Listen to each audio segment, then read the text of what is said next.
A Year with God, Day 40. The reading for today is out of Isaiah chapter 38, and it has to do with Hezekiah. When Hezekiah finds out that he's dying, he prays and asks God to extend his life, and God answers and gives him another 15 years. In the reading, the commentary reading, they raised a couple of interesting questions. And one of the questions was Hezekiah's prayer selfish? In this, he's essentially praying for himself, for God to extend his life. And behind that also is a prayer for his people, and I think this is Hezekiah's driving concern, is a concern for the people of Israel, and for their continued focus on renewal in the ways of God that Hezekiah was bringing about. And God answers. And he says, I will add 15 years for your life. To your life, I'll deliver you in this city out of the hand of the Assyrians, and will defend this city. So there's an element there not just of Hezekiah's own personal desire, but also in God's answer of God taking care of the city that Hezekiah was king over.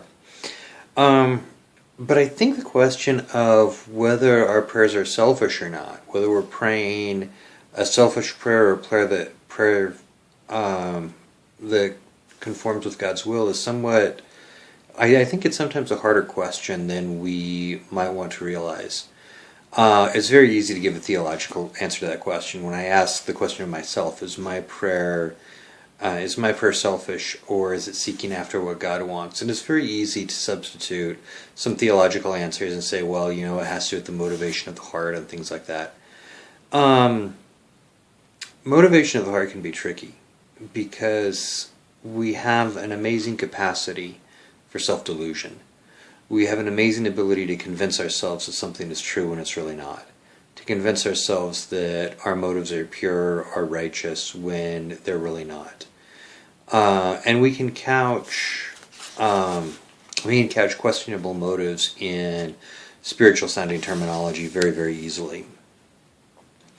At the end of the devotional reading, they had a prayer that I thought had a good balance and a good perspective to it. And in the prayer, Richard Foster, who wrote the prayer, is talking about asking God for so many things. And he says at one point, I do want you above all things. And I think this is maybe the key to determine whether our petitions are selfish or not, and that is, can we live without them? If God says no to that, is that okay if we still have God? I think this helps put things back in priority, or put our priorities back in order, when our focus is not on what we can get from God, but rather on getting God. Not on gifts of God, but on a relationship with God. Not on things God does for us, but the communion we have with God. And I think that's the key thing which separates, or which keeps petitions in their proper perspective. It's okay to ask God for things. It's great to ask God for things. God likes us to ask God for things. But I think the thing that we need to be careful of is, do we put too high of a priority on the things that we're asking God for? Are we willing to say, God, I want you above all things? You can say no to everything else, God, but above all, I want you. I will sacrifice every blessing that you give me, God, if I can only have you. And I think that's how we know, I think that's how we can keep our priorities in line.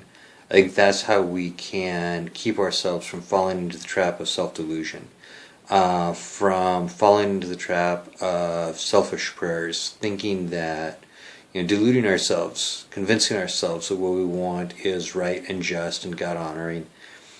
I think we can keep ourselves from that trap by keeping their priorities straight. And that is, I want God Himself above anything else that He can give me. So, those are my thoughts on Day 40.